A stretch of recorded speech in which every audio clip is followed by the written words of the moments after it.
The city of angels. I love every moment, man. I'm enjoying myself. I just got back from vacation, so I'm having a great time. You know when you got that vacation swag? You know, you still got that thing, you know, you still feel loose, you feel relaxed. I went to Bali on vacation, yeah, out in Indonesia. Yeah, if you've never been, make a plan and get out there. It's an amazing place. I went out with some of my friends, learned a few things about myself as a person. Most important thing I learned is somebody needs to invent a TripAdvisor specifically for black people, right? No, because just generally I find that what white people want to do on vacation is what black people are trying to escape. And not in a bad way, it's just like we want different things out of life, you know? Like my white friends are always inviting me camping, for instance, always. Like with enthusiasm, we're like, Trevor, you want to go camping, dude? I'm like, why? Why? It's like, dude, what do you mean why? It's amazing, you're kidding me? It's like no water, no electricity, you know? It's just like us in the great outdoors. You gotta take a dump in the hole in the floor or something, dude. I'm like, yeah, that was my life. That was me growing up. You know how hard I worked to never go camping again? Every day I wake up in my bed and I'm like, thank God I'm not camping. If my family saw pictures of me camping, they would be devastated. My grandmother saw me out in the woods. She'd be like, oh, what happened to Trevor? Oh, I thought he was successful. Oh, it must be the crack. I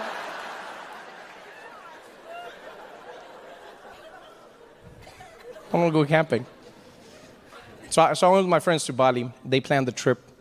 And before we went, I asked my friend, I was like, yo, Mitch, what are we going to be doing? And he was like, dude, don't ask questions, Trevor. It's just going to be a great time. I was like, yeah, I want to know what the great time is going to be about. He's like, dude, don't ask questions. I should have asked questions. Because we had fun. But the trip, there were a few things that were weird that I wouldn't necessarily do on my own.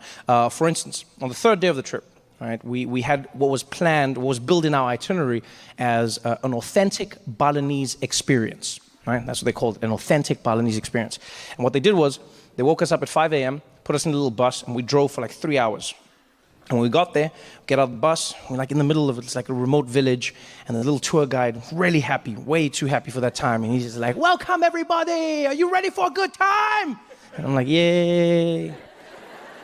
And so he's like, my name is Deng Basan, and I'm going to be your guide. Today, you will have an authentic Balinese experience. So exciting, follow me. And so we follow him, and he walks up to a little door, and I'm like, oh, okay, this is gonna be like a temple or a cave or something. And he's like, welcome, ladies and gentlemen, to the real Bali. And he opens the door into somebody's house.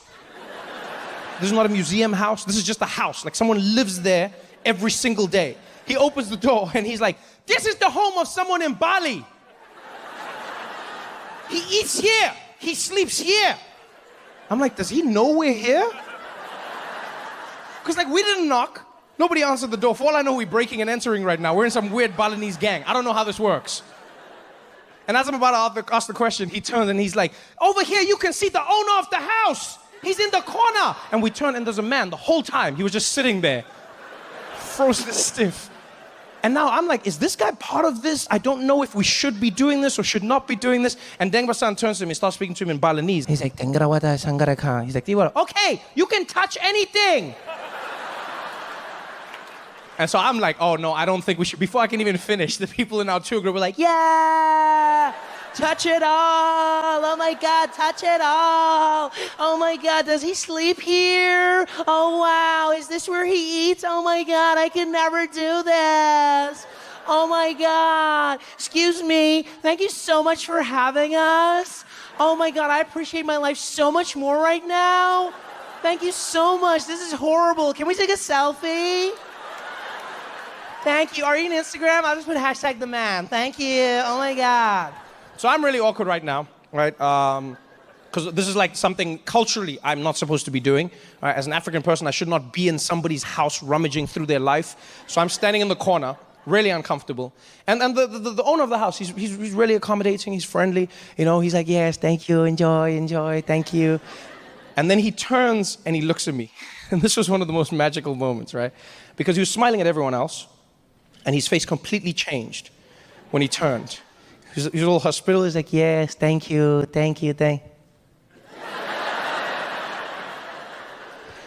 And with his eyes, he proceeded to have the most in-depth conversation with me that I've ever had. And it's not like the eyes conversation was new to me. Like, you can have an eyes conversation with anyone you have a connection with. You know what I'm talking about? Like, it could be somebody of the same race when you're in public. It could be like a husband and wife. Like, wives are really good at having eyes conversations.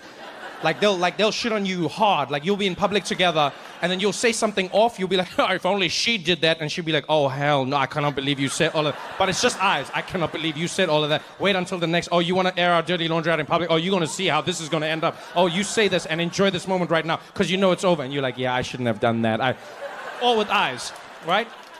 That's what he did to me. Because one minute he's smiling at everybody, and then he turns and he looks at me, and just with these eyes, he was like, what are you doing here? And so with my eyes, I was like, hey, man, I'm sorry. I didn't know this was your house. They said it was an authentic experience. That's why I came. He's like, yeah, authentic for white people. You got your own poor. Go back to where you came from. I said, yeah, I shouldn't be here, man. I'm sorry, man. I'm sorry. So I left. I go outside. About 15 minutes later, everyone's done with their poverty porn, so they come and join me. And Dengba-san follows the crowd. And he's having a blast, you can tell. You know, he walks out and he's like, everybody have a great time. I know you enjoyed that. Now, it's time for a special surprise. Follow me, everybody, to the back. And he takes us to the back of the house, right? Where there's this area that they've laid out where clearly they have some sort of performance. There's a stage, there's raked seating. And he tells us to find our seats. And so we all sit down. And there's people from all over the world in our tour groups. Myself, my American friends, you got some British people. There's a French family, a dad and his son. They sit next to me. And so I sit in the front row, and Dengba-san comes back out, and all of a sudden he's wearing like a giant Balinese headdress, looking really beautiful, you know? And he looks at us and he's like, ladies and gentlemen, are you ready for an authentic Balinese experience? Please welcome the snakes of Bali. I'm like, the what? I'm like, oh, he said snakes. The snakes of Bali. And I look, and there's snakes. There's a group of men gathering snakes to bring out to us. And so I'm like, oh yeah, no, I don't, no. No, because you see, as a black person, culturally, I'm trying to not die. So I take all my stuff, I start packing it.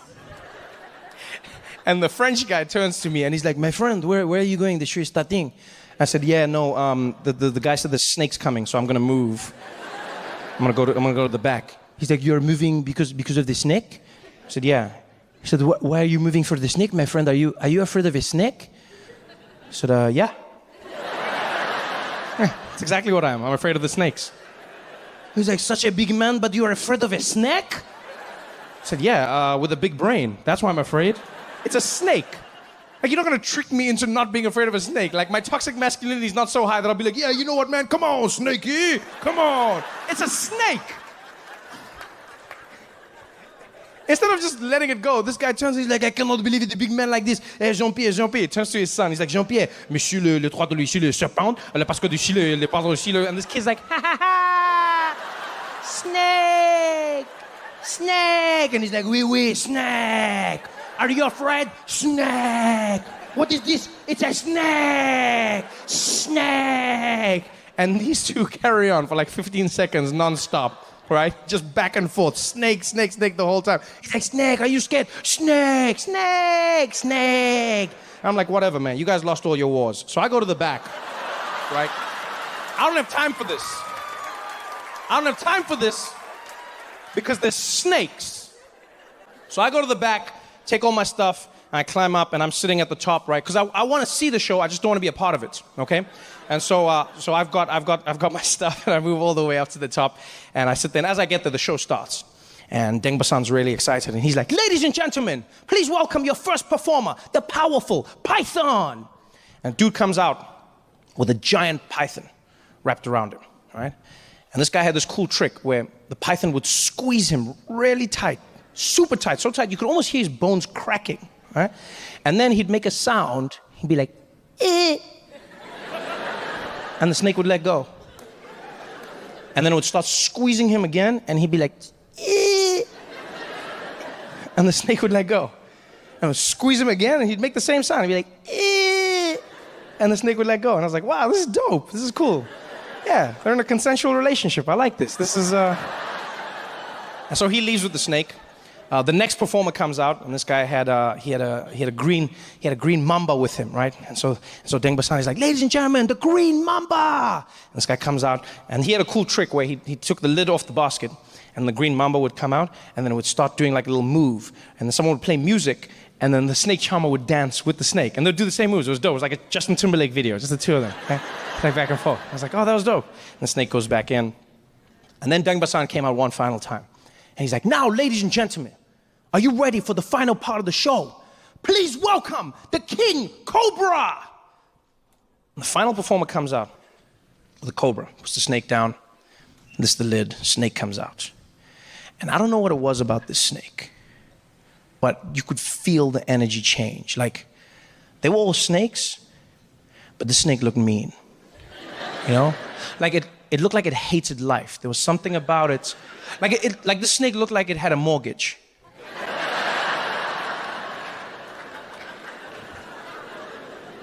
Because it looked at us, and then it fixed its eyes on the charmer, and he was really cool and calm. He didn't even look at the snake. He addressed us. He was like, ladies and gentlemen, they say the cobra can strike faster than a man can blink. But can a man move faster than the snake can think? And I'm like, ooh. I don't know what that means, but I'm in. Because it sounds like a dumb Instagram quote, but I'm in. And this guy had the most amazing trick. What he did was, he got right up close to the snake, right? And he'd put his hands behind his back. And then he would make it seem like he was going to kiss the snake. And the snake would be no further than like a foot from his face. And then he would make this sound, like a kissing sound. And as he made the sound, the snake would try to bite him, and then he'd move out of the way. I've never seen anything like it. So he leaned in, and he's like, come on, snake.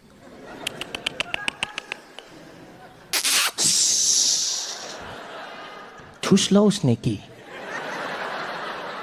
Try again. No love for you, my friend. Come on, Snaky. And all of us are enthralled. Every single one of us. No one's making a sound, no one's moving. And he does it over and over again. And then, to take it to the next level, he closes his eyes, pouts his lips.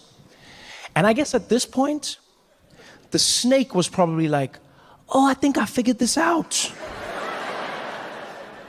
This dude's gonna make the sound, and then he's gonna move.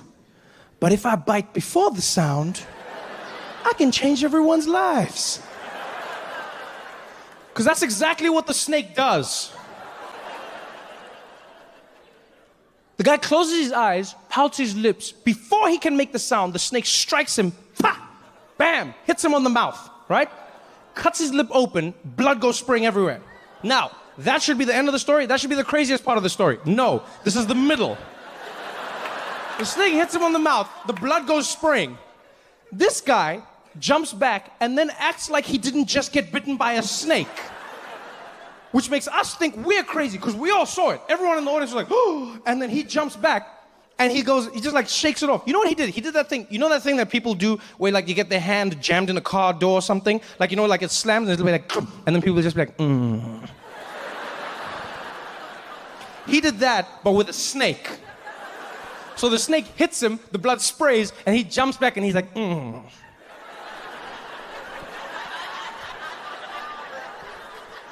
Don't worry, we're fine. Don't worry. Don't worry. Everybody, we're fine. Relax, relax. We're fine. We're fine. We're fine. But we weren't fine. You know how we know this? Because his face started melting on the one side, right? So his face starts melting, his lip starts turning blue, and he goes back to do his kiss trick again, but he can't even stand. And then he looks at the snake looks at him, and he's like, okay, show is done. Good night, everybody. Goodbye. Good night. He runs off. And all of us are just like, what the hell just happened, right? He runs off. I have questions in my head. I'm like, is he gonna be okay? Do we get our money back? How does this work? And then we turn back and we realize he's forgotten his snake. And you know what the worst thing was? Is it seemed like the snake realized the same thing at the same time. Because the snake also watched him leave. And then as we turned back, the snake was also like, oh shit.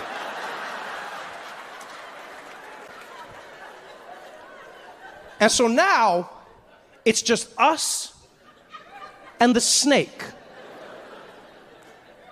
And mind you, there's no barrier, right? There's no concrete, there's no glass, there's nothing. It's an authentic Balinese experience. So we're all staring at the snake is staring at us. And then one genius decided now would be the perfect time to get an Instagram picture. And I don't know if it was the camera, the sound, or the flash. All I heard was click, and the snake jumped up and was like, and we were all like, ah! And then it was chaos. Pandemonium ensued. Now don't forget, I was at the back, so I just jumped off. I was like, haha, being black saved me. I was out. Panic ensued. Everyone jumps up. People are trying to scramble, like trampling over each other. The French guy was my favorite because he jumps up and he's like, Sacre bleu! Le serpent! Le serpent! Allez, Jean-Pierre, allez! And he's pushing the people and he's running. He's like, allez, Jean-Pierre, Jean-Pierre! And when he turns, his son hasn't moved, right? So little Jean-Pierre is planted to the spot, terrified. And you see his face, he's like, Papa! Papa! Papa! He's like, Jean-Pierre, allez, Jean-Pierre, allez, mon ami! He's like, Papa! Papa! And so the dad realizes he's got to go back in and save his kid, right? But now this is one of those moments where I think you can see the fundamental difference between mothers and fathers, right?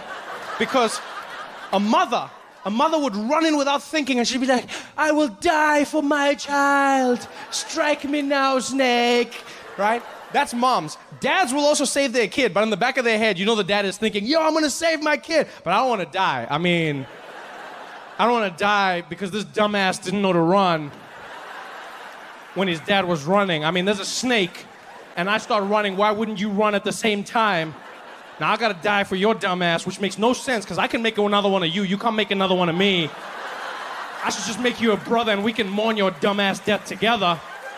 I don't even know why we're doing this right now. I think that's what the dad was thinking, right? Because he didn't fully commit. Instead, he tried to sneak in behind his kid.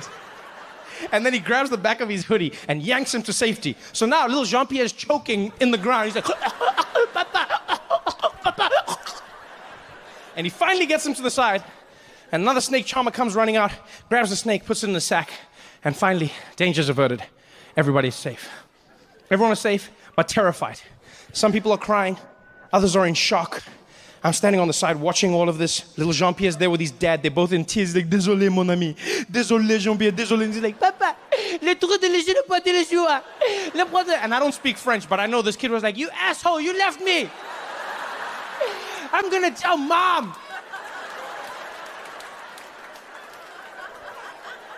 And so I'm staring at them, and I guess they could feel that I was staring. So they both stopped at the same time, and they turned and looked at me, and I looked at them. And in that moment, I realized we're all human beings.